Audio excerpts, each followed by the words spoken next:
the main thing that I remember about 1993's Secret of Mana is running around the place killing cutesy monsters in co-op mode with my mates after school. I was just getting into RPGs at the time, and teaming up in the same room, grinding for that next level up and just working towards the same goal was incredible. 20 years later, nothing has changed. The Secret of Mana Remake recreated this fun, but this time with my wife. There is a serious lack of couch co-op RPGs in this world, and this feature alone was enough to sell me on the remake. While I did play a fair bit of Secret of Mana back in the day, I remember next to nothing about the finer details. I guess you could say life happened, so playing the remake was pretty close to playing it for the first time. For this reason, this review is going to take a look at this remake as its own game, rather than constantly comparing it to the original. Alright, let's get into it.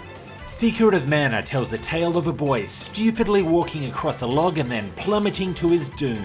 Plot twist, he survives, only to find an old sparkly rusty sword stuck in a stone. After a creepy voice tells Randy to take the sword. Naturally, he does. Unfortunately, this unleashed monsters in the surrounding area and really pissed off the village elder. So the village elder went into jerk mode and banished Randy from the village. After consulting with the traveling swordsman who seems to know his shit, Randy's new mission then became to re-energize his newly acquired mana sword. The main narrative is pretty weak compared to other RPGs during its time, particularly others from Squaresoft. I was never really invested in the plot or the three main characters. I just wanted to go out there and kick some ass with the wifey. I also had no idea where to go to progress the story on several occasions, resulting in Dr. Google helping me out. But something that was a welcome upgrade was the addition of full voice acting, even if the lips didn't actually move during the several cutscenes you can watch through the game. Not gonna lie, this looked like a bunch of ventriloquists playing with their toys. If the Elder finds us here, we're done for.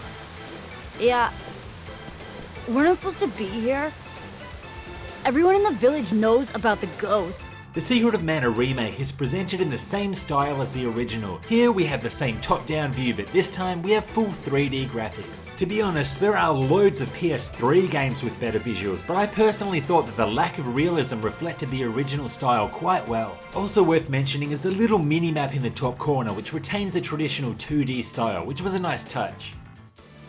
The fact that Secret of Mana is couch co-op is by far my favourite thing about it. There are plenty of dungeons to work through, and teaming up, battling countless foes and dispatching the many bosses is where the fun truly lies. There are 3 active characters in your party at all times, and control of these characters can be switched between at any time. Aside from the magic spells that the characters can cast, there are no major differences between them. I stuck with controlling Randy, who only had the option of physical attacks, and my wife went with Prim, who was loaded with support magic. The unique factor that defines this battle system is the attack gauge. If you want to dish out any sort of damage, you'll have to wait until it reaches 100%, which will only take a few seconds. This mechanic stops you from just spamming the attack button, so it's a good thing. You could of course choose to attack without waiting for the gauge to fill. It wouldn't do much damage, but it could instead help in delaying the enemy from attacking your party. There are 8 different weapons to choose from, and these can be changed at any time through the main menu. These weapons provide different styles of fighting.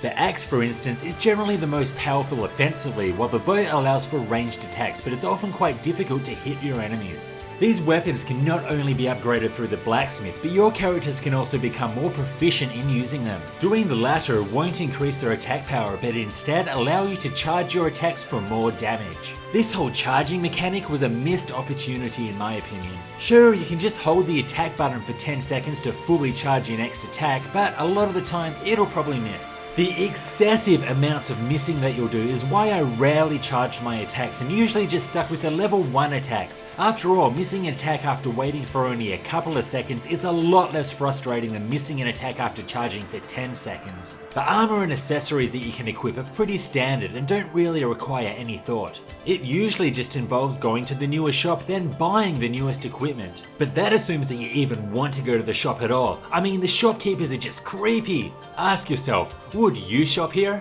So there's a few issues with physically attacking. Unfortunately, magic use also has its problems. The amount of menus that you have to flick through to cast a spell is just horrible. In single player mode, you can assign 2 shortcuts for 2 spells and items, but this is nowhere near enough. To make things worse, there are absolutely no shortcut options when playing with 2 players. Constantly stopping the battle to flick through menus in order to cast a spell or to use an item completely ruins the flow of battles. I have no idea why more shortcuts weren't added in this remake.